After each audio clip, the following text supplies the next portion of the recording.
doom, doom, doom, doom, doom, doom, doom, doom, doom. Oh, hey, people, I was just singing the Doom song. You want to join me in singing the Doom song? No? You want to hear how Grand Theft Auto 6 is doomed from the start? Okay. So, how could Grand Theft Auto, one of the most largest selling, most successful franchises in history, be doomed from the start? Well, here's the math. Right now, it's projected the game's going to have a $2 billion budget, or roughly around $2 billion. The game will retail for around $70. Now, you don't keep the full $70. The platforms generally take around 30%, and Steam takes less, but the game's not launched on PC, so we just get to deal with the 30% from Microsoft and PlayStation. So of the $70, Rockstar will take away, or rather Take-Two will take away, $49, meaning they will have to sell 40,816,326.53 copies to cover the development costs.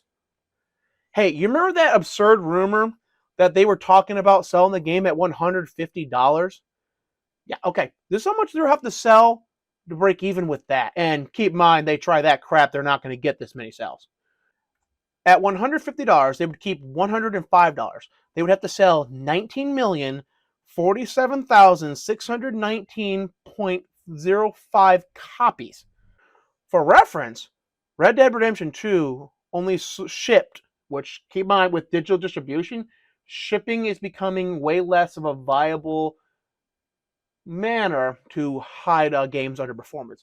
See, shipping is where the game is sitting at retailers. It's not being sold through to customers, but retailers thinking, oh, hey, there's going to be this huge influx of customers. They buy a lot of copies, and then they're stuck with this huge inventory. Now, some companies have a buyback clause, so basically if the game doesn't sell, the publisher has to buy the copies back. A lot of times that's not the case, so essentially it's as good for the company as a sale. At a significantly lower percentage of revenue split than digital distribution, because digital distribution is 70-30, except on Steam, and that varies based on how well your game is doing. So it shipped 17 million copies in the first 2 weeks, 23 million copies within 2018, the launch year. 2019, it says sold 29 million, but I don't know if they're counting the ship figures or if we're actually now dealing with raw sales. So keep that in mind, but let's give them the benefit of the doubt and say it's sales. So in 2020, it sold 36 million. At $70, we're still not breaking even. And then finally in 2021, 3 years after launch, it sold 43 million copies. Took 3 years at a $2 billion budget to break even. But you're thinking, Kevin, what about GTA Online? Okay, so GTA Online makes roughly about $500 million a year. And all these references will be in the description. So if you want to peruse my sourcing, be my guest. 1 year it made $600 million, but on average it makes around $500 million. Now, if we presume the GTA Online 2 picks up and carries over all the customers of GTA Online 1, then we can presume it will make $500 million a year, which means we would probably see profitability, ideally within 2 years, not 3. Still, imagine being told that you're not going to be profitable for 2 years. Not a good outlook. As most companies like their projects to be profitable within the first couple of weeks to a month.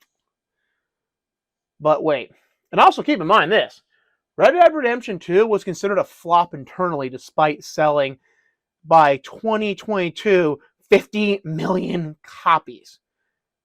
Oh, actually by 2023, it sold 57 million copies. That was internally considered a failure. Because you have to understand the logic of gaming companies. Now, me and you, if we sold 57 million copies, we'd be high-fiving around, going, yeah, we did it. But these big companies, they have such a huge operating budget, they lose money when the games take too long to break even and make sales, which is why GTA 6 is ultimately doomed. For 2023, you're seeing right now their operating costs on screen. This is their Q2 2024. It basically, corporations have an off year system, so they're not operating from like January to December. A lot of times they'll operate from March to March.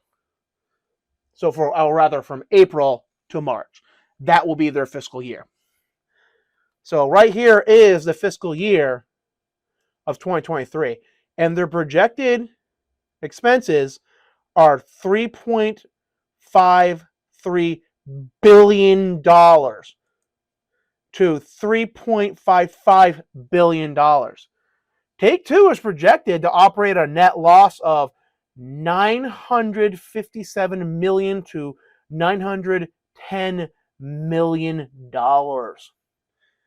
That's right. Take-Two will operate at a loss this year because a few simple things. They have a lot of games in development that are basically in development hell right now, and their overhead is huge. So when GTA 6 goes to sell, it has to cover these expenses. It doesn't have to cover its development costs. It has to cover the operating costs of Rockstar, the operating cost of Take-Two, the development budget of the other games which are currently in development hell, or at the very least, the money GTA 6 is making is going to be absorbed and eaten by that, to the point that, fiscally speaking, they might not break even if GTA 6 outperforms any and every expectation. And with that woke trailer, not really likely. So GTA 6 is basically doomed from the inception. They would have had to make the most appealing game possible. And what did they do? They launched with Girl Boss, ESG, DEI diversity, and virtually nothing about the game. Other than it will look good.